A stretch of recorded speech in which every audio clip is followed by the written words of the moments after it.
Nerd Skool is a member of the Queen City Podcast Network, powered by OrthoCarolina. Now offering video visits, so you can take control of your orthopedic care from the comfort of your home. Schedule online at orthocarolina.com. OrthoCarolina, you improve. Hey, fellows. It's the first snap of 11 season. Nerd World. Lord have mercy. Okay. I am a super nerd. Oh, my glasses are broken. I am a super nerd. My pocket is infected. I am a super nerd. Excelsior. Nerd.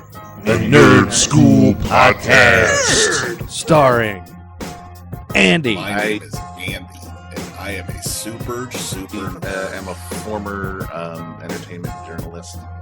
TBJ. Hi, this is Tiffany. You may hear me be referred to as TBJ. TBJ, y'all. I am what I like to call a surprise nerd. Art Star. My name is Art Star. AKA Dark Star. He's the nerd Gotham City deserves. And yours truly, call me Joe. Well, I'm excited to be back in school. School's back in session, and we're going to move on to a new movie in the Marvel Cinematic Universe.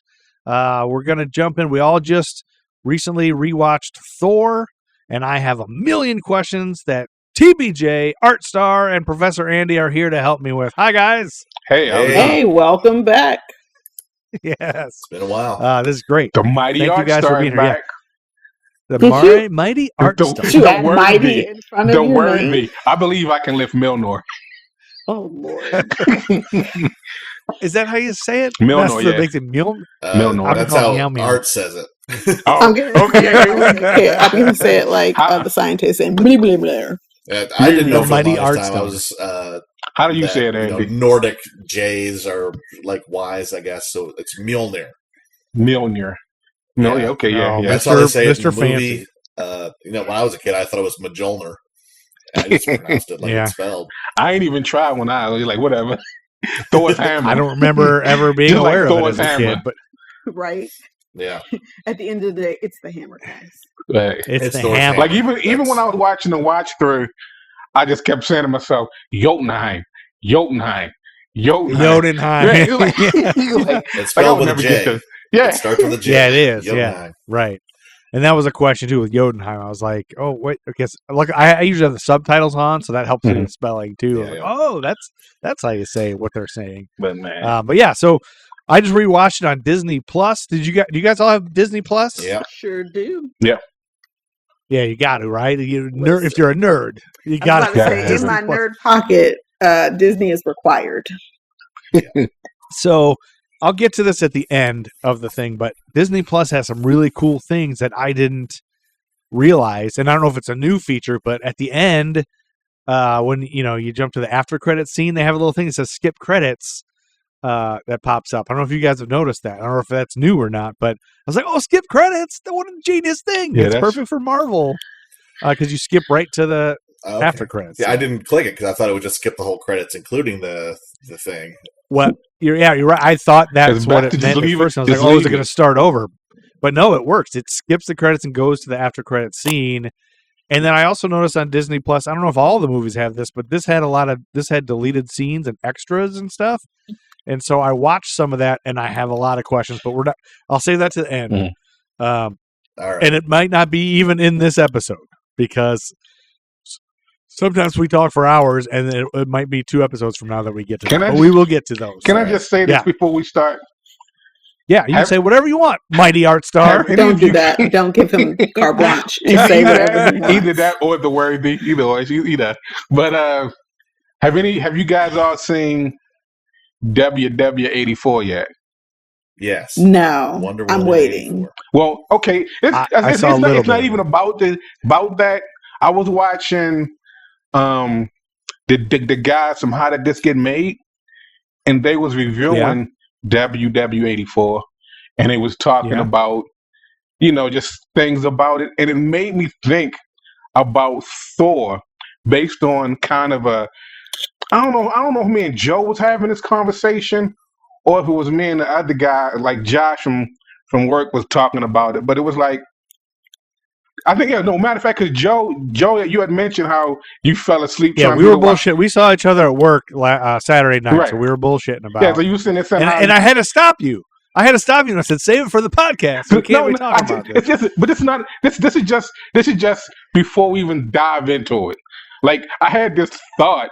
It was like I was wondering if the guys from How Did This Get Made, if they made a episode about this movie, because every time I watch this movie, I have that thought of like, not necessarily how, maybe not necessarily how, but why. So that's about Thor? Yeah, just going in right now. I want you guys to. I want everyone to know that, like, I feel some type of way about this movie. But let's start. Yeah. I would say when that was one of my biggest question marks when the MCU started was how in the world are they going to make Thor work in a modern movie? Because he's it's such a ridiculous thing. And I think those are my biggest questions: is does this work? Is this stupid? And I have arguments for both sides as I've gone through. I've like, it's just going to be my argument for why I think this might work. And I don't know if I hate it. There was parts where I just stopped watching. I was like, God, this is dumb. I don't want to watch this one. And then I went back to it, and then I enjoyed. Like I didn't hate it as much as I thought I was going to. Mm-hmm. Again, even though I've already seen it. So maybe the only one, but I enjoyed Thor. But I also enjoyed it not because it was a superhero movie. I mean, that's part of it. But guys, Hemsworth. Yeah, that's it. That was it. Just him. Idris. Okay. Idris Ilba is attractive. Yeah, you get all this attractiveness for you. This is like days.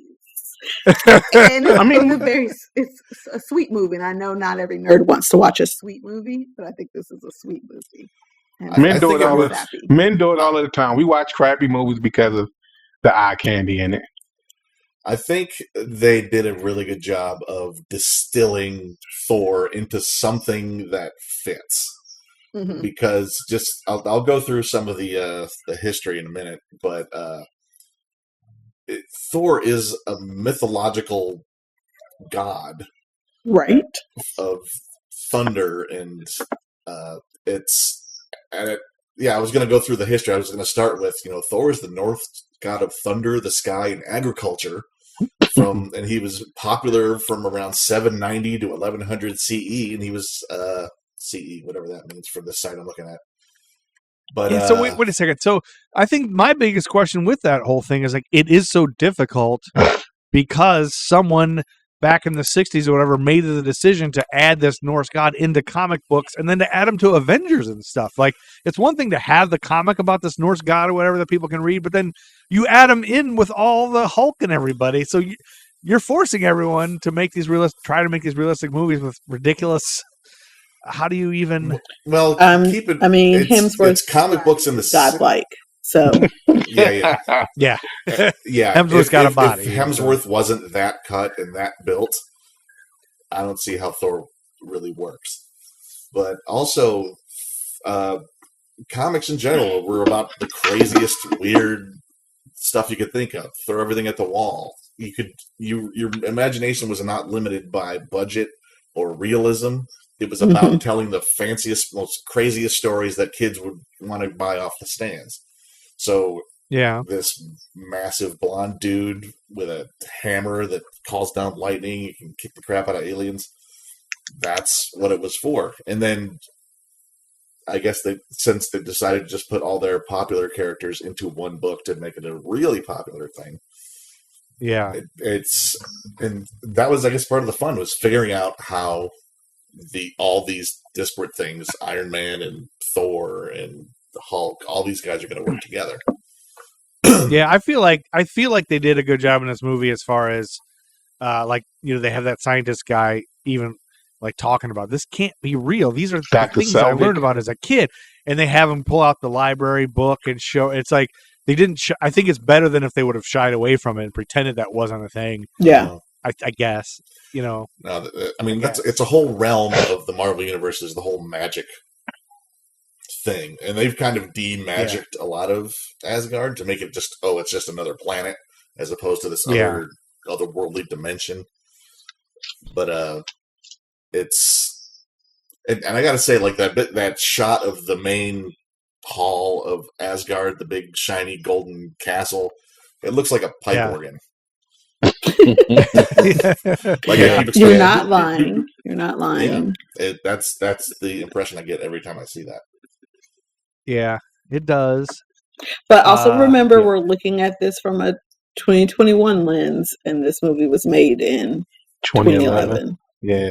Yeah, that's true. I mean, we are. Yeah, that is true. I will say that as we go through these things, watching them again, all I hear is Tiffany in my head, like, you gotta understand what year it is.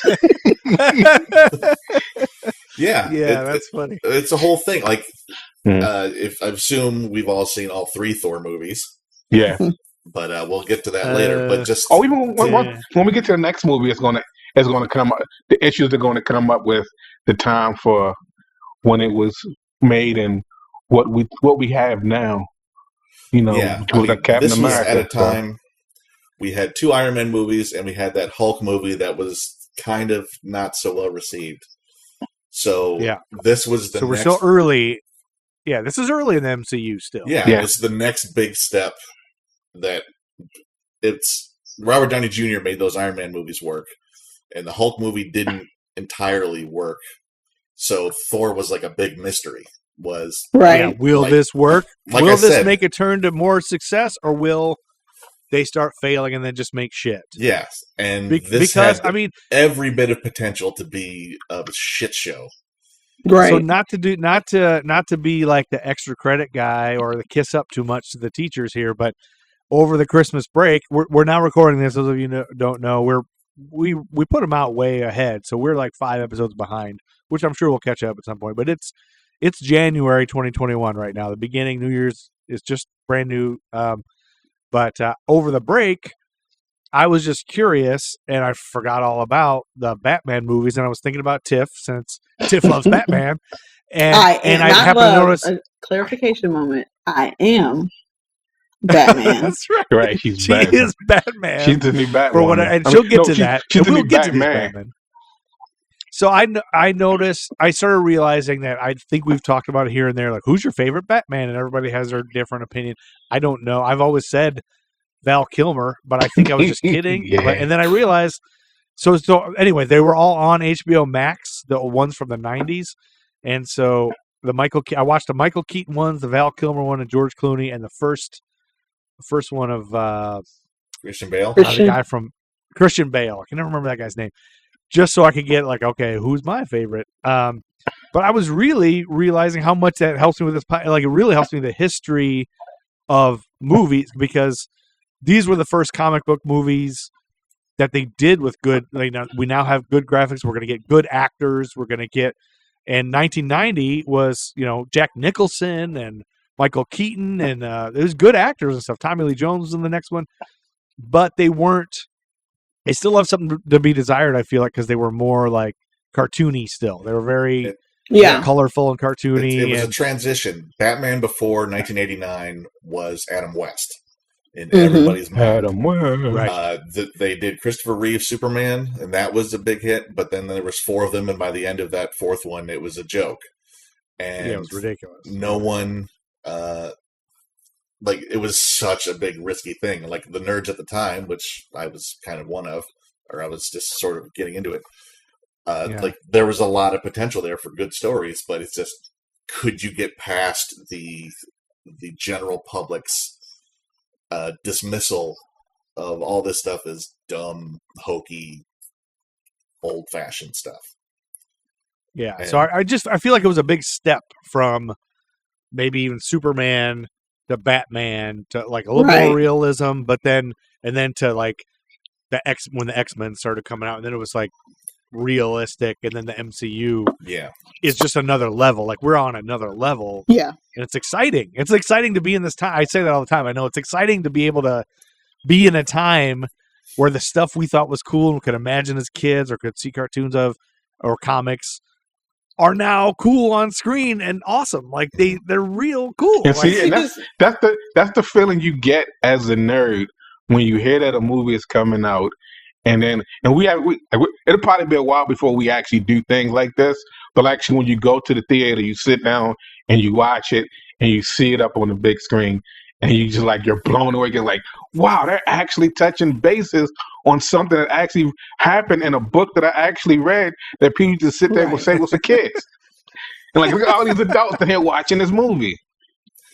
But I Yeah, think and they that's have the no idea beautiful what that shit thing is. with like bringing it back to Thor. I think the beautiful thing is Thor and previous movies, what they've done is paid attention to the writing, they've paid attention to the casting, and they're bringing in not just people who read the comics, not just people who paid attention, but it's bringing everyone in. Like your mom's coming to the movie to watch Thor, your cousin's coming, your brother's coming, like the whole family can go watch Thor, and everybody gets something out of Thor in the current movies in superhero land. So I think it was, we talk about the MCU a lot, but they really were paying attention to like, wait, we don't have to market this to just one demographic of people. I like that you said that because I think Andy said something about how they messed up some movies in the past. How there was some marketing person who doesn't know anything about the characters, like He-Man. Like when they did He-Man with Dolph Lundgren, they screwed that up because they weren't true to the cartoon and everything. And they did all this stupid. I could just hear some marketing exec saying, "No, we need to go to Earth and have a little boy," and all this stupid shit. And so, but you're right, Tiff. Like it's like a balance of things. Like they still kept it true, I guess, to the comic. You guys will tell me and stuff like that. And they appeased the nerds and then brought in the families and brought in everyone. And it's very strategic. And I think there's some. You saying that is making me think of some notes I've made that I think, oh, I can see how you add this character to kind of help make it funny and pop culture and whatever. So, yeah, that's a good point. I think that's a good point. And thank you for bringing it back to Thor. You're very masterful at that. What I do. It's what I do. You're welcome. Although He-Man is Let's get back to the sort of similar to Thor. I just one thing about He-Man, and then I'll start doing the history of Thor. Yeah, give us the history. Yeah. He-Man is such a weird property because everything about it there's a lot of stuff in there that it should be a mega blockbuster franchise already.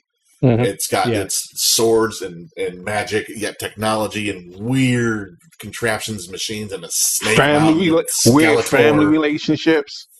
Yeah, there's so much there that it's just such a weird, unique realm that it should be like it all comes down to the name of the main character is the dumbest thing in the world. It's so stupid. And the name of the show doesn't make any sense. He-Man and the Masters of the Universe. That's the title. That's the trademark. That's the thing you have to sell. And it's the worst part of the whole thing. Well, and so maybe He-Man was a bad example because that whole thing was just created to sell toys, right? It was like some marketing exec like, let's go He-Man and the Masters of the Universe. And like, we'll just make a bunch of toys and each new character is Beastman and Mossman and Stinkor and Trapjaw. And that movie was made in the 80s, so He-Man, that was the last time He-Man could work as anything. But and they still screwed it up then.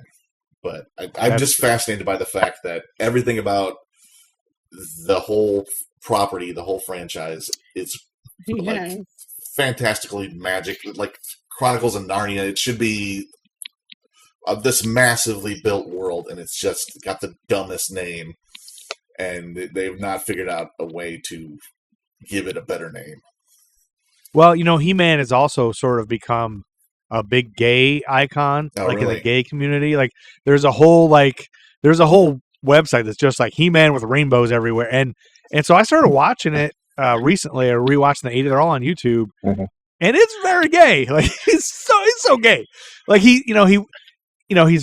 kind of effeminate when he's Prince Adam, and then when he's He-Man, he's wearing furry underpants, and I mean he looks like he's at a gay bar. Well, but he's like a hero, and he's a naked hero, and hooray, and like and then if you watch it with that mindset, like everything becomes gay. Like Beastman is like, there's a whole thing. That might be the angle. That might be the angle that could make He-Man a viable name. Oh, it'd be so great. Like He-Man and Skeletor are former lovers or something, and then one's evil. And I don't know. I think that would be. They could do a real gay pride whole thing with that. I think would be funny. I mean, fun and good, and like heroes for. That'd be great. But you'll have your haters and all that stuff. Okay, let's get to the history of Thor. All right. Thor is a actual character in Norse mythology, so he's thousands of years old, and most of this, like the backdrop of this movie, is based on actual Norse mythology. And is all that is he really the son of Odin and the brother of Loki, or is that just for the? Loki's more like his evil step uncle. I think Loki in the mythology is, I believe, like Odin's half brother or something like that. But they've switched it around for Marvel. But Stan Lee and Jack Kirby were both kind of into those. They're creators. Stan Lee and Jack Kirby, like basically the forerunners of all the Marvel universe, are those two guys. Yeah. And they had created, even before this version of Thor debuted in 1962, there was back before it was even Marvel Comics, when it was still Timely Comics in 1949, Stan Lee was writing this romance comic called Venus that eventually evolved into sort of a science fiction horror thing. And he had a version of Loki and Thor that appeared in that, but that's not really considered Marvel canon. And Jack Kirby was working for DC Comics in 1957, and he did a version of Thor in a series called Tales of the Unexpected, which is what most comics were called, something like that. Yeah, Tales of the Unexpected. I think I've seen those. Wait a minute, Jack Kirby, he's the guy that like he and Stan Lee created Iron Man, I think, too. Yeah. But he was in DC. He was DC before he was Marvel. I think they went back and forth. Like Marvel didn't. Marvel Comics was Timely Comics. I can't remember exactly when they switched, but it wasn't a huge market. So I think whoever, like, they could do freelance contract work with either company at the time. Oh wow, we'll have to do an episode where we do the research and history of comics. And just that one. We'll do that. I'm not going to rust off of my professorship because we've been. Yeah, that's okay. Yeah, I mean, we don't have to. We don't want to go too far down the rabbit hole, but just give us like the overview of Thor. You're doing fine. But Thor in mythology was like this big, bushy, bearded, red-haired, red-bearded Lord of Thunder, and was kind of the protector of realms and stuff. And he was actually on par, like that time period I said, like in the late 700s and early thousands. He was considered a rival of Jesus Christ for like, the popularity of religion. Oh wow! Jesus versus Thor. Yeah, that would be a great book. That's a thing I'd like to see. Excuse me. I wonder if that exists anywhere. If not, I'm sure we need a comedy writer on that stat, and we reserve. This is it would be a comedy. All rights to that. It would be a comedy. Yes, it would be a comedy. Yeah. Wow. Tiffany's right. She's right into the. That's the way to go. I wasn't thinking that until she said it, but she's right. Or it could just be a buddy comedy between the two. They could be a buddy like comedy. Jesus versus Santa Claus, but it's Jesus versus Thor. Yeah, that would totally be awesome. Let's see, Thor proper first appeared in Journey into Mystery number 83 from August of 1962. Stan Lee kind of came up with the plot because like he had just created the Hulk, and this is the quote from him about how making Thor into a comic book character kind of came to him. He said, how do you make someone stronger than the strongest person, which is what the Hulk was. It finally came to me, don't make him human, make him a god. I decided readers were already pretty familiar with the Greek and Roman gods, so it might be fun to delve into the old Norse legends. And besides, I pictured Norse gods looking like Vikings of old with flowing beards, horned helmets, and battle clubs. And Journey into Mystery needed a shot in the arm, so I picked Thor to headline the book. And after writing an outline depicting the story and characters I had in mind, I asked my brother Larry Lieber, to write the script because I didn't have time, and it was only natural for me to assign the penciling to Jack Kirby, who is he's king. Jack King Kirby is how he's known, because he was just so like crazy detailed and with like an amazing style that really projects like the big power fantasies that comic books are. And he's so imaginative and so good at creating these crazy ass alien things. He was a big fan of Norse mythology as well.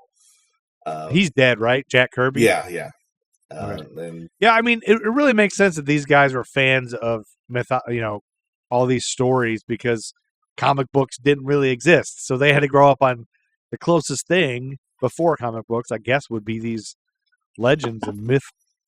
Greek mythology is kind of the same kind of thing. Yeah, there's a lot of that in, like pulp stories. Well, I mean, they would have comic books, but their comic books weren't like superhero based. It would be comic books based on actual people like Billy the Kid or Thomas Edison or somebody,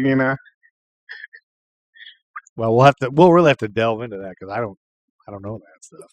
Yeah, but all right, TBJ, you said listen. Were you going to say something? Oh, I was just going to say we were talking about mythology, and so another pin in my nerd hat.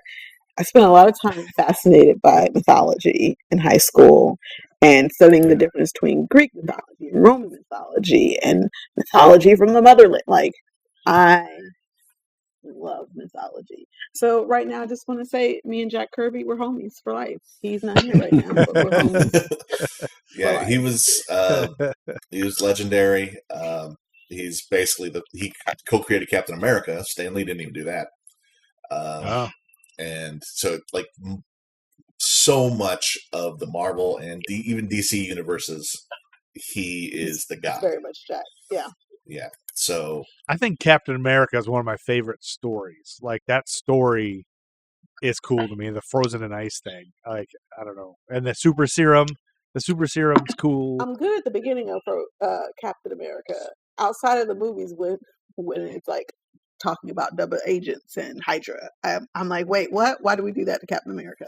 That's another story. It's one of those things where the comic industry felt like they need to. Like, even I know, and again, I didn't like that. We stop in Andy's Thor history thing, I'm sorry, but just but listen, real quick, like, it's amazing to me. Is this Easter chicken material? I don't know, but I was thinking about this. It's amazing to me watching things happen and how they involve S.H.I.E.L.D. Like, I mean, Agent Sitwell is in this one. And it's almost like, wow. And in my head, the super nerdy, geeky me want to be like, that fucking bastard. But then the other part of me is like, that's cool. This dude was like, the whole time, he's all like, under Coulson, like, is that when it starts? He's like Coulson's boy. And then look what he go and do. But go on, Andy. I love how they've made I feel like S.H.I.E.L.D. is the bridge to making all these comic movies realistic by making them a government bureaucracy.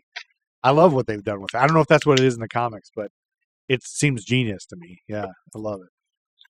Yeah, and the Jasper Sitwell, that character who is in here. Which one is he? The black guy with the bald glasses? dude in the bald guy with the glasses. Yeah. That's in the Marvel Minute or Marvel. What's it called? Oh, did you watch like the Marvel one shot? The one shot, yeah. Because that's the big question. I was the one shot. I watched it, and I feel like you guys have already explained it to me, but I need it explained again. Apparently, so that's the guy from the one shot though. That's him, the guy with the glasses. Yeah, bald guy. Okay, and he has a big role in Captain America: The Winter Soldier when all that stuff goes on. Spoiler alert! Yeah, don't spoil that for me. Are we ready to jump into the movie now? More history. What else was I going to mention? There's some differences between the movie and in the comics. Thor's mother is actually Gaia, the Earth mother sort of thing, instead of and it's not Rene Russo. No, Rene Russo's character is basically his stepmother. Thor has a half brother named Balder the Brave that's not shown up in anywhere yet.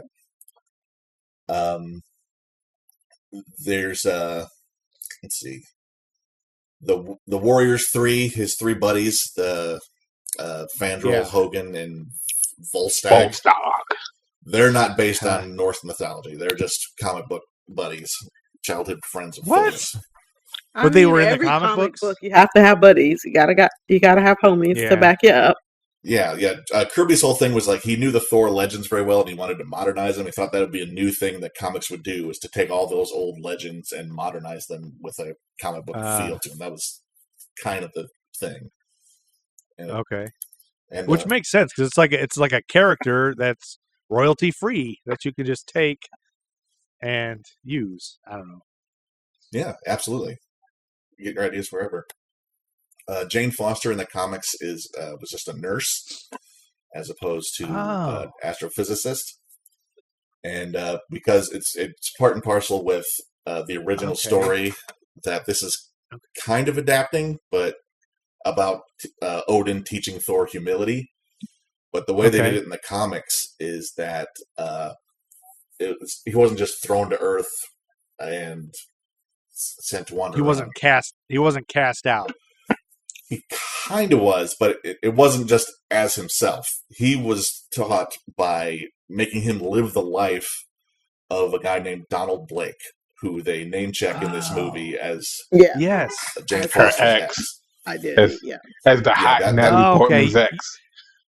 You're answering so many questions now. Oh, yeah, he happened to have the name tag because their ex is close. Yeah, I got all these questions. Okay, that answers Donald Blake, and that answers Jane Foster. Like, I didn't know she was I thought she was just made up for this movie. No. She was So like essential. Very essential. Easter chicken, right? There you go. Easter chicken. No, that's actually spoil. That should be a spoiler. That should be a spoiler. Well, in that case, I love essential. We just told him she's essential to in that case, that makes her Easter chicken then. Yeah. Well, I love that they've modernized her from a nurse to not that nurses. Hey, nurses are heroes. I'm not going to downplay nurses at all, but I like. But a woman being an astrophysicist is cool. To kind of give little girls that just show them that they can be anything too. And it's also brings it tries to balance the whole magic craziness of Thor with scientific reality. Mm-hmm. That was a big theme of this movie. I come from a world where they're one and the same. That's a way. I like that angle. I like that angle where why would she be out there in the sky? And she's studying the sky and she's familiar with these things, and she's almost got it. And he points out when he's drawing the picture. I have problems with that scene because it just makes her look like a smitten little girl. It's like she's a super genius. I don't know. So, but we'll get to that. All right, I'll just sum up the whole Donald Blake storyline because we're not getting that in the MCU at all. But it was kind of a huge deal for a long time in comics. So he had to live as a mortal, right? Yeah, so he had to live a whole man's he had life. No memory of himself as Thor. He was just Donald Blake. He was this guy who lived his whole life. He had a bum leg. He was sort of disabled. He needed a cane to get around. But he learned humility, how to deal with that, and he became a doctor. So he was a Dr. Donald Blake. He went to med school and did the whole thing. He had no idea who he was until apparently Odin decided it was time to wake him up and sort of sent him a magical suggestion to go on vacation in Norway, where he ran into an alien invasion from the Cronins, also known as the Stone Men of Saturn, who we've seen in future Thor movies. We've gotten glimpses of them, and we'll talk about that later. But then he got trapped in a cave where he found an enchanted cane, and when he hit it against a rock, it turned out, this is actually Mjolnir in disguise, and he turned back into Thor, and that's his hammer. He became kind of a hero that way. Mjolnir is the hammer. Mjolnir is the hammer. For those of us who are new to this whole thing, the hammer has a name, and it's Mjolnir. And you just can't pronounce the word. Yeah, there's a lot of that. Weapons tend to have names in. Well, I love that the girl from Two Girls and a Pizza Cup Two Broke Girls. Said, you mean? Or two broke girls in a cup. Is that what No, it's no, Cat. no. two broke girls. I thought it was two broke girls on a pizza Cat place. Dennings. Pizza in a Yeah. Darcy. I love her. yeah, I love that. I love that she calls it Meowmeow. Yeah. That's exactly She gets the best way to make fun of the name Mjolnir. Is Yeah, Thor Meow, says yeah. it all majestically. Meow meow. What's meow meow? And she, I believe, was that's made up funny. for the movie.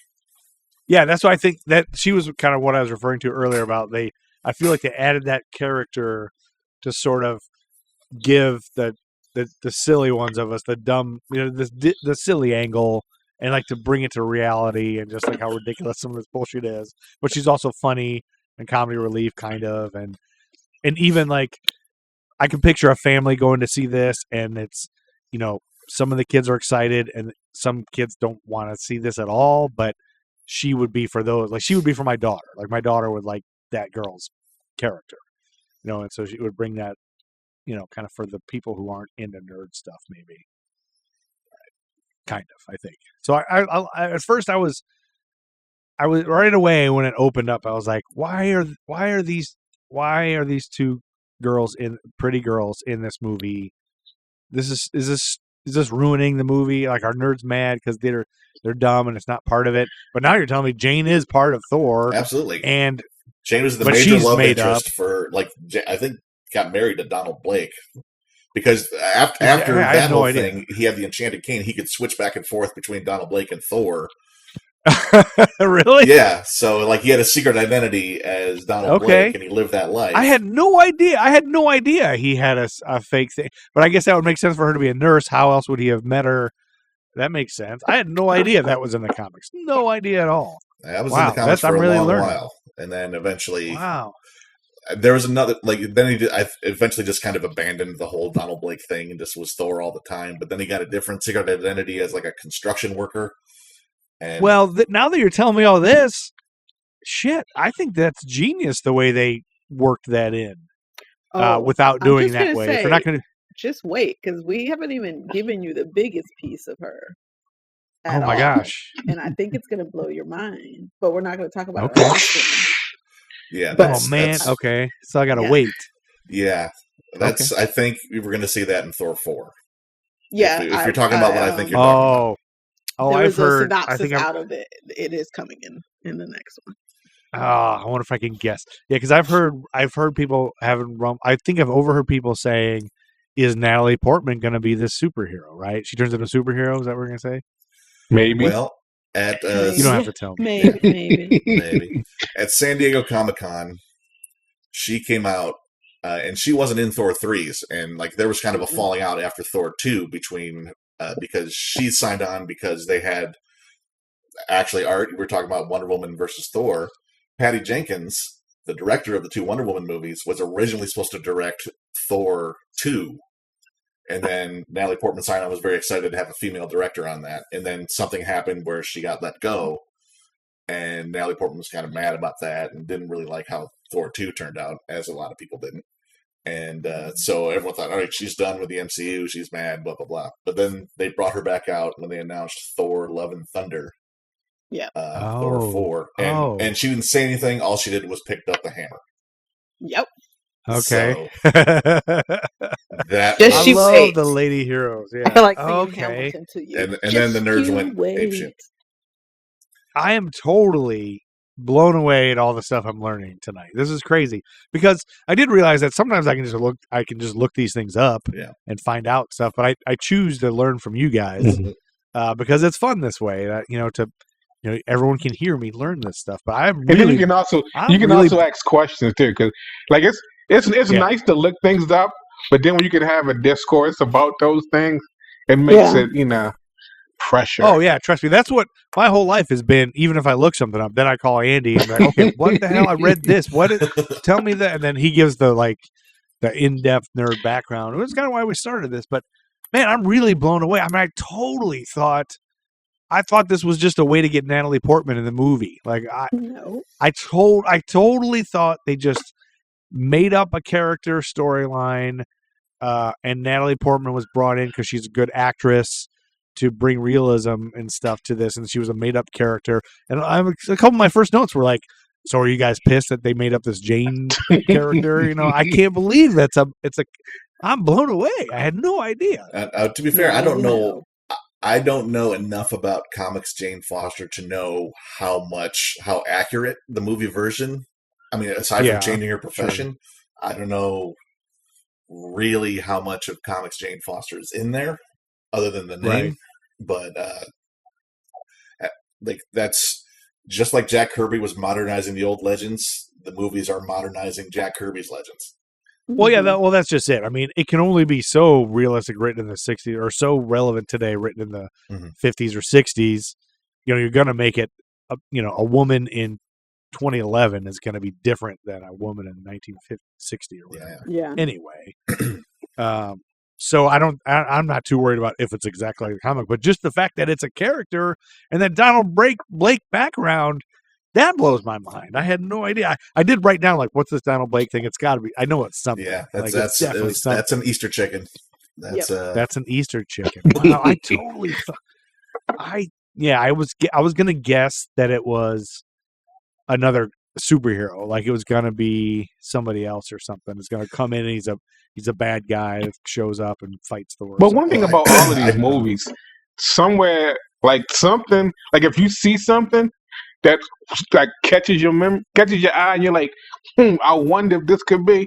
9 out of 10 times it is something, It's like, something, yeah. It is something. Like it's like you like even just watching certain, like, oh look, why is this Bank of America sitting right here? Why is this 7-Eleven sitting right here? And this town is fake. It's like like certain things, like, okay, there has to be a reason for them putting it there, and like it's up to you to catch it, Product placement. Yeah. But I think I mentioned this before. It's one of my favorite things about these movies is when these chickens happen, and you're like, ooh, right. Like while you're watching it, it's one of my favorite. And it's not just in superhero movies. I find more people are doing it now in modern movies where they, especially if it was like a novel adaptation of a movie, I find them dropping little pieces. All about the callback. You would know if you did the thing, and you're like, oh, like it honestly is one of my favorite things to go. And then chuckle to myself, like back in the day when we were allowed in movie theaters, I'd be like, wait. And when I went to watch Black Panther, I went solo, and I was just sitting next to these random ladies, and they were talking. I was like, ladies, wait a moment. Wait a moment. I told them a couple times. So by the end of the movie, they were like, we're not going to move until she gets up because something else is coming. And I was like, you've learned. Good job. Yeah. That's awesome. Well, that's exactly, Tiff. That's exactly why I wanted to do this podcast, because I'm never in on that stuff, and I catch it, and I'm at these movies, and every nerd is like, oh, yeah, remember episode, number 418, and I knew it was going to be whatever. And you're like, and I'm never in on that. About? Yeah, exactly. That's exactly it. I'm always like, what's the whispering about? Why I want in on this without having to do the work. Right. I want the Cliff's Notes version from you nerds, so I don't have the background, and you can just fill me in. And Andy's always been that guy. Like, I've gone to see a few movies when we were younger with him, and then I would just be like, what's that? You didn't just sit there next to him and ask him questions while the movie was going on, did you? I would do that, Star Wars, and Andy was. I gotta say, Andy, you're very patient, because my son does that to me now, and it drives me fucking nuts. Because maybe half the time because I don't know, but also I'm like, I don't know. I'll have to ask Andy. I don't know. I still don't know. I don't know these things, but he's starting to get. He's already turning around on me. He already knows more about Star Wars than I think I do. He's like a prequel nut. Like, he thinks the prequels are great. He thinks the third prequel is better than the first. What? And then he knows all these ins and outs about who's what and what Gungans did, whatever. I can't remember what my point is, but that he drives me nuts. Like, I always have to. Your point is, you were very blessed with a great brother who was kind and patient, and you will buy him his favorite drink in the near future. That was your I will, Andy, because I can really tell now you've been so patient with me asking you all these questions. Because, I mean, it's been since any of these movies came out. So listening to your questions about nerd stuff is like the bottom level of patience I've needed with you That's right. That's right. I guess you would much rather talk about nerd stuff than get spit in your mouth or wow. That's a whole other story from when we were heading or everything on your dresser put in your bed right before you're getting ready for bed, like your lamps. Like Andy would go to take a shower at night before bed, and then I would take his lamps off his dresser, everything off his dresser, and put it in his bed under his covers. So that when he got ready to get in bed, he's got to put everything away. And so while he was kind, sweet, and caring, you were a jerk. So in retrospect, Andy's Thor and you're Loki. I guess. There you go. I think. Well, can you blame me? My dad was a frost giant. What are you gonna do? Is that your excuse? What are you gonna do? I couldn't help myself. Yeah, my real dad was a frost giant. I can't. Nerds roll.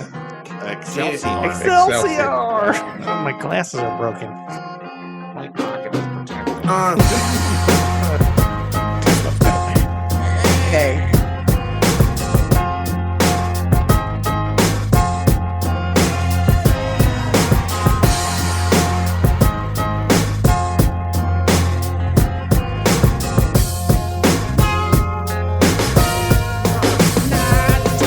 Say I can't rap about the president no more, but evidently they don't see we in the streets still poor. Still more incarceration of my kinsmen by the prisons, and people thinking this election to end racism. Proud over pessimism, glad to see Obama, but don't expect me not to speak out when I still see problems. The Nerd Skool Podcast. Nerd Skool is a member of the Queen City Podcast Network, powered by Ortho Carolina. Now offering video visits so you can take control of your orthopedic care from the comfort of your home. Schedule online at orthocarolina.com. Ortho Carolina, you improved.